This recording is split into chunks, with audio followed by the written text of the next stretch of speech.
Hi, I'm Dave from boyinaband.com, and welcome to the final day of the 7-day song tutorial on G-Funk, sponsored by Tyson Willett. Check him out on soundcloud.com/TysonWillett.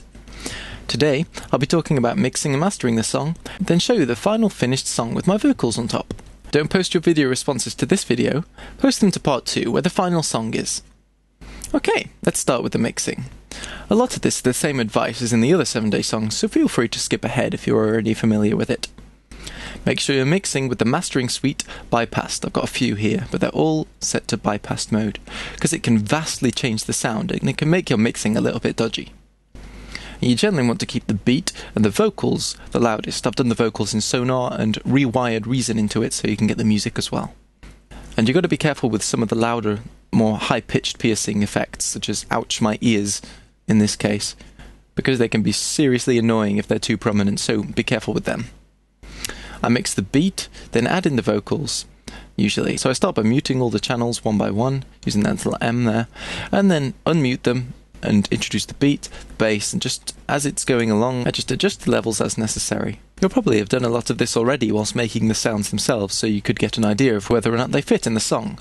Another thing to do to make things mix well together is some more EQing. When it comes to adding vocals, sometimes they can get drowned out by a harsh lead or something like that, and if you cut the frequencies around where the most prominent high part of the voice is found, usually around 1 to 3 kHz, even by a small band, this can make the vocal track a lot clearer.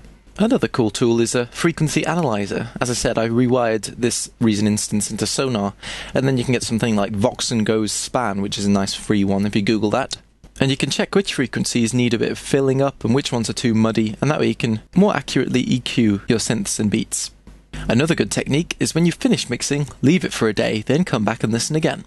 If you mix all in one go, chances are your ears will be tired from working on the project. Waiting that extra day gives your ears a chance to relax, so you can listen objectively and with a fresh perspective. And the same goes for mastering as well. So about that mastering. I've started with this hip-hop preset that I've slightly edited. If we open it up, we can see what we're going to do. The hip-hop preset has some quite useful parameters to adjust. You can see it's got the compressor here, which is just bringing up the quieter elements. You can see the release is quite fast here, and it's only a small compression ratio, but it'll help everything to mesh together a little bit. Then comes the EQ, and this cuts the unnecessary extreme low end here, then just boosts a couple of bands of frequencies. These relate to the kick and the snare, so you might want to adjust the actual frequency depending on whether your kick or snare works well with these settings. Now I've taken the kick gain right down to 0 because I think the low end is quite nice as it is, but I brought up the snare because I thought it could do with a bit more high end pop. The stereo imager is bypassed, but the maximizer just has this 4 milliseconds look ahead on, and a tiny amount of input gain just boosting it a little bit, and that stops it from clipping. And the only things I'm really going to do here are to take the input gain down on the compressor, since I want to maintain the dynamic range as much as possible, meaning the track will be punchier. There's no gain on the kick, as I said, and on the snare I've brought it up, and also in the EQ, if we turn on the high shelf, just boost it a little bit, and you'll find that it gives the track a bit more airiness. But again, be careful with the high end, otherwise it might end up too piercing. And next I've chucked in a multi-band compressor. But first I'll show you what this hip-hop mastering suite does. So without it, and with it. Really brings up that track, doesn't it, to that professional level. But yes, the multi-band compressor's next.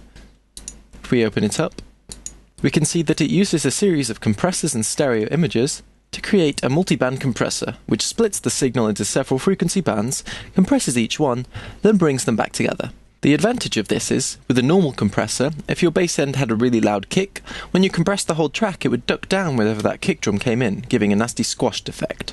With multi-band, when the kick comes in, only the low-end frequency band that it was affecting would duck down, leaving the other frequency bands sounding natural and retaining their volume. Also, if you find you haven't got enough high end, you can just boost these higher bands and leave the bass. Though this is generally best done in the mix, but it's up to you. This technique helps to bring up the volumes of frequency bands that might not be so loud, and the more frequencies that are brought up, the louder the overall track feels. If you've been noticing your track doesn't sound as bright or loud as professional songs, this tool can really help you on your way to getting there. You still need to take into account things like choosing samples with a wide frequency range in the first place, EQing, and mixing well as stuff like parallel distortion that we discussed in day 1, but this can really polish up your track in the mastering stages. And I'm quite pleased with my mix anyway, so I won't add too much here. Just reduce the threshold a little bit. And take off bands 1 and 2, since I really like the massive low end, so Mix-a-Lot influenced me in that respect. Lastly, I've chucked in a maximizer.